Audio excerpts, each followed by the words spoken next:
सीधे अब लिए चलते हैं अपने दर्शकों को हिमाचल प्रदेश शिमला से। मेरे सहयोगी शिवेंद्र सिंह परमार हमारे साथ बने हुए हैं वहां पर। शिवेंद्र, कोई लेटेस्ट जानकारी आपके पास है? आगे सर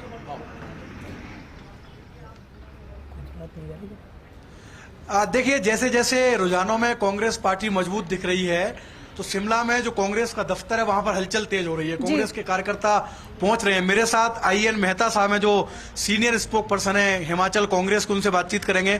सर, टक्कर तो है, क्या कॉन्फिडेंट है आपके रिवाज एक बार फिर रहेगा, वापस आएगी कांग्रेस पार्टी? देखिए, जिस तरह के रुझान अभी दिख रहे हैं और जो हमें जनता का समर्थन चुनाव के दौरान मिला था, तो रिवाज बिल्कुल रहने वाला है, राज बदलने वाला है। अभी आपने देखा होगा पहले दौर की EVM की मतगणना शुरू हुई है तो उसमें 38 सीटों पे हम आगे चल रहे हैं। जैसे जैसे मतगणना आगे बढ़ेगी यह आंकड़ा भी आगे कांग्रेस पार्टी के हक में बढ़ता रहेगा और हमें पूरी उम्मीद है कि 40 के पार जो है हिमाचल प्रदेश में कांग्रेस की सीटें आएगी और सरकार कांग्रेस पार्टी की। लेकिन हिमाचल के लोग पूछ रहे हैं सर, मुख्यमंत्री कौन होगा? 6-7 दावेदार हैं आपकी पार्टी में, जिधर देखो उस जिले में लगता है कि ये भी मुख्यमंत्री के दावेदार हैं, तो कोई सहमति बन पाएगी सर? ऐसा तो नहीं होगा सिर्फ फुटबॉल होगा अगर आप पार्टी सरकार में आ भी गई? देखिए, बिल्कुल सहमति बनेगी। हमारे बहुत अच्छी बात है कि कांग्रेस पार्टी में वरिष्ठ नेतागण है, मुख्यमंत्री के बहुत नेतागण जो है दौड़ में है, तो ये बहुत अच्छी बात है। ये आलाकमान को तय करना है और हमारे वरिष्ठ नेताओं को आपस में बैठकर ये स्थिति साफ हो जाएगी। पहले हमारी जो है यहाँ पर जैसे ही यहाँ मतगणना कंप्लीट होती है, 40 के पार की सीटें हमारी सुरक्षित हो जाती है, तो इस बारे में जो है आलाकमान जल्दी फैसला ले लेगा। जो ऑब्जर्वर बनाए गए हैं सर, उनके बारे में कोई सूचना कब तक पहुंच रहे हैं? आप लोगों के ऑब्जर्वर आएंगे अभी? देखिए, हमारे जो प्रभारी है, वरिष्ठ नेता है कांग्रेस पार्टी के राजीव शुक्ला जी, वो बिल्कुल यहाँ पर नजर बनाए हुए हैं। शिवेंद्र, इस पर एक रिएक्शन लेना बहुत जरूरी है और देखिए भारतीय जनता पार्टी से इस पर रिएक्शन ले लेते हैं। आशीष जी, आप तो कह रहे थे रिवाज बदलेंगे, लेकिन जिस तरीके से रुझानों में आंकड़े सामने आ रहे हैं उससे लग नहीं रहा है कि रिवाज इतनी आसानी से बदलेगा। देखिए दीपिका जी, मैं आपके चैनल पे ही देख रहा हूँ और जो भी आंकड़े हैं उसमें भारतीय जनता पार्टी कांग्रेस से आगे चल रही है और देखिए हम निश्चित रूप से वहाँ पे रिवाज बदलेंगे। और दीपिका जी, हमको एक चीज़ समझनी पड़ेगी, जहाँ तक रिवाज बदलने की बात है, जब कांग्रेस सामने होती है ना, तो देश में 3 राज्यों ने रिवाज बदले हैं। केरल की बात करें तो 1980 से वहाँ पे प्रथा थी कि एक बार LDF एक बार UDF आता है। 2021 के चुनाव में कांग्रेस को बुरी तरह हार का सामना करना पड़ा। उत्तराखंड का जब से गठन हुआ है दीपिका जी, तब से लेकर के वहाँ पे एक बार भारतीय जनता पार्टी एक बार कांग्रेस की सरकार बनती रही है, लेकिन भारतीय जनता पार्टी ने 2022 के चुनाव में इस मिथक को तोड़ा और हमने वहाँ पे दोबारा सरकार बनाई।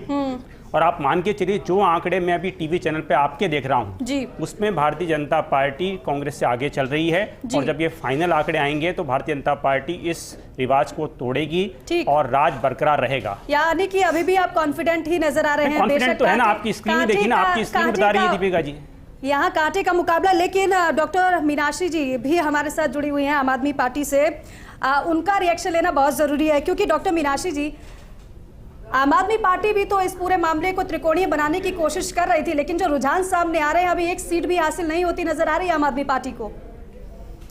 देखिए, हिमाचल में हम लोगों का उतना जो प्रचार है उस पे जोर नहीं रहा था जो आम आदमी पार्टी के पास, क्योंकि अभी नई पार्टी है, 10 साल ही हुए हैं इस पार्टी को बने हुए, तो हमारा जो सारा का सारा प्रचार का जो फोकस था वो गुजरात पे था। गुजरात में हम लोगों ने फोकस किया और गुजरात में देखिए हम लोग 9 से 10 सीटों पे अभी आगे भी चल रहे हैं और गुजरात में हमें उम्मीद है कि हम उतना अच्छा प्रदर्शन तो नहीं कर पा रहे जितना कि हम लोगों ने सोचा था, लेकिन हाँ, वहां पे भी हमारे पास खोने को कुछ नहीं था और पाने के लिए सारा आसमान था, वो वाली बात है। तो हमें एक राष्ट्रीय पार्टी बनने जा रहे हैं गुजरात वासियों की वजह से। मोदी जी के गढ़ में जनता ने हम पे विश्वास जताया और हमें राष्ट्रीय पार्टी बनाने का उन्होंने जो हमें मौका दिया है, उस पे हम मतलब आगे बढ़ रहे हैं। नहीं तो फिर हिमाचल के लिए क्या आपने मैदान खुला छोड़ दिया था?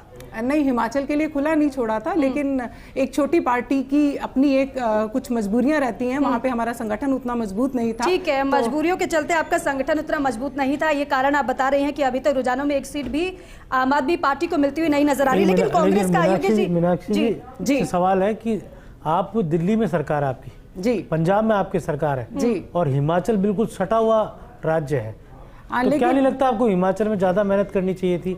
और मैंने जो सुना कि आप पार्टी के जो अध्यक्ष थे वो शिफ्ट हो गए थे, वो वहाँ से दूसरी पार्टी BJP में चले गए और वो डेंट जो लगा और भी कई कार्यकर्ता भी छोड़ के चले गए, इसका भी वहाँ पर खामियाजा आम आदमी पार्टी को भुगतना पड़ा। हाँ, देखिए ऐसे कुछ फैक्टर तो कई बार चुनाव से बिल्कुल पहले ज़रूर से काम करते हैं, लेकिन हाँ जो सारा का सारा हमारा इस बार दारोमदार था वो हमारा गुजरात चुनाव के ऊपर था। गुजरात चुनाव में हम लोगों ने अपनी जी जान लगा रखी थी और गुजरात चुनाव के बीच में ही एमसीडी के भी चुनाव डिक्लेयर हो गए थे, तो हम लोगों का फोकस एमसीडी और गुजरात में रहा, तो कहीं हिमाचल पे हम उतना ध्यान दे नहीं पाए। हिमाचल पे इतना ध्यान नहीं दे पाए आप, और यही वजह है। इसका कारण आप ये बता रहे हैं कि अभी तक खाता भी खुलता हुआ नहीं नजर आ रहा आम आदमी पार्टी का। मैं आऊंगी केसरी सिंह जी आपके पास विश्लेषण के लिए, लेकिन उससे पहले कांग्रेस का रिएक्शन बहुत जरूरी हो जाता है। पंकज जी, खुश तो बहुत हो रहे होंगे आप, क्योंकि हिमाचल के लिए अब जिस तरीके से रुझान सामने आ रहे हैं और जो अब कांग्रेस पार्टी भारतीय जनता पार्टी को टक्कर दे रही है, आगे हो, देखिए कांग्रेस आगे हो। और एक और अपडेट दे दें आपको कि कांग्रेस अब आगे हो गई रुझानों में। देखिए, निश्चित तौर पे हमें लगता है कि कांग्रेस पार्टी हिमाचल में अपनी सरकार बनाएगी। कि कांग्रेस के जो पिछले वीरभद्र जी के राज में वहाँ पर जो काम कांग्रेस की सरकार ने किए, लगातार विकास के काम किए और आखिरी कतार में बैठे हुए हर व्यक्ति के विकास के लिए सोचा, वहाँ के वीरभद्र जी जो मुख्यमंत्री रहे, उनको आज ये श्रद्धांजलि भी होगी हिमाचल की जनता की कि हिमाचल में कांग्रेस की सरकार बने। मैं जरा रोक रही हूँ आपको, जरा एक बड़ी खबर दे देते हैं। सरदार शहर विधानसभा उपचुनाव की मतगणना देखिए लगातार जारी है। शुरुआती रुझानों में कांग्रेस को बढ़त हासिल होती हुई नजर आ रही है। 8,717 वोटों की बढ़त कांग्रेस के प्रत्याशी अनिल शर्मा को मिलती हुई नजर आ रही है, और ये तीसरा दौर है।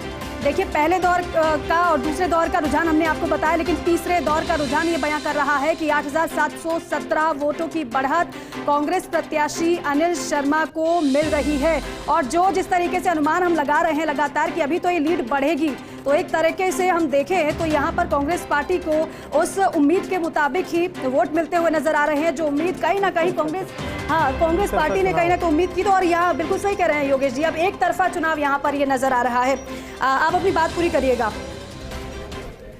कांग्रेस ने जो सामाजिक सुरक्षा पेंशन हो, ओपीएस हो, चिरंजीवी योजना है, जो योजनाएं मॉडल स्टेट राजस्थान में लागू की, उन्हीं वादे के साथ हम लोग हिमाचल के चुनाव में गए थे। और हमें एक बात समझनी पड़ेगी कि पूरे देश में, भारत में केरल के बाद हिमाचल सबसे ज़्यादा शिक्षित प्रदेश है, और हिमाचल में जो जनरली बीजेपी के जो मुद्दे होते हैं, धर्म, जाति, वर्ण भेद की जो राजनीति वहाँ करती है, उससे ऊपर उठ के विकास की राजनीति पर हिमाचल की जनता ने मोहर लगाई है और कांग्रेस को वो चुनने जा रही है। हमें उम्मीद है हम वहाँ सरकार बनाने जा रहे हैं। नहीं, आप ये कह रहे हैं कि जो जिन मुद्दों को लेकर आप जनता के बीच गए थे, उन मुद्दों पर जनता भरोसा जता रही है, आप ये कहना चाह रहे हैं। ठीक है केसरी सिंह जी, आप क्योंकि हिमाचल प्रदेश में ये बहुत बड़ी बात हो जाती है कि अभी तक भारतीय जनता पार्टी आगे चल रही थी रुझानों में, लेकिन अब देख रहे हैं कि आंकड़ा बदल रहा है लगातार, अब कांग्रेस पार्टी आगे चल रही है। इस पर आपका विश्लेषण, आप क्या कहेंगे?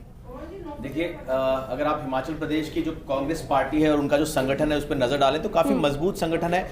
वहां उन लोगों ने इलेक्शन मैनेजमेंट को बहुत अच्छी तरह किया है, और सबसे अच्छी बात है वहां जो सिलेक्शन ऑफ कैंडिडेट्स है, सेम कहानी एग्जैक्टली अगर आप देखें तो गुजरात में जो बीजेपी ने सिलेक्शन ऑफ कैंडिडेट्स किया है, जो युवा लेकर आए, वो इन्होंने हिमाचल में अप्लाई किया। पूरी चीजें मैं वहां गोकुल बुटेल को जानता हूँ। गुजरात में केजरी जी, मैं आपसे एक सवाल है कि जिस तरह टिकट काटे भारतीय जनता पार्टी ने, वहाँ करीब 38 टिकट काटे, बड़े नेताओं के काटे, मुझे लगता है वो बीजेपी के लिए प्लस फैक्टर रहा गुजरात। एग्जैक्टली, मैं आपको इस बात में थोड़ा सा डिटेल में जाएंगे, आप मुझे 1 मिनट का समय दीजिएगा।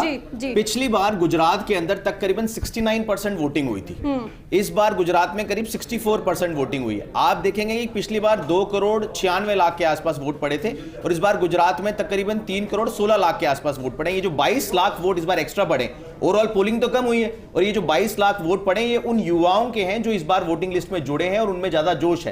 बीजेपी ने इसी चीज को नजर रखते हुए, और दूसरी तरफ बीजेपी को पता था कि मेरे पास एक कहते हैं ना, एक बी फैक्टर या सी फैक्टर भी साथ साथ चल रहा था, तो करीब 100 युवाओं के चेहरे जो लाए हैं, और ये जो बी फैक्टर और सी फैक्टर है वो उसके कारण बीजेपी एक क्लीन स्वीप ले पाई। आप देखिएगा राजस्थान में भी ये B factor, C factor, D factor कई आएंगे। अगर चेहरे नहीं बदले जाएंगे तो राजस्थान में भी ये इंपैक्ट आएगा। हिमाचल प्रदेश में ये सेम फॉर्मूला कांग्रेस ने लगाया। कांग्रेस ने चेहरे बदले हैं, युवा चेहरे लेकर आए हैं, बहुत ग्राउंड पे मेहनत की है। मैं ये देखता जा रहा हूं, ये जो मैं पिछले करीब 2 वर्षों से मैंने सारे डिटेल्स निकाल के देखे, जहां छोटे स्टेट हैं, जहां छोटे चुनाव है, जहां लोगों को अप्रोच किया जा सकता है, वहां कांग्रेस अब वापस अच्छा परफॉर्म करने लगी है।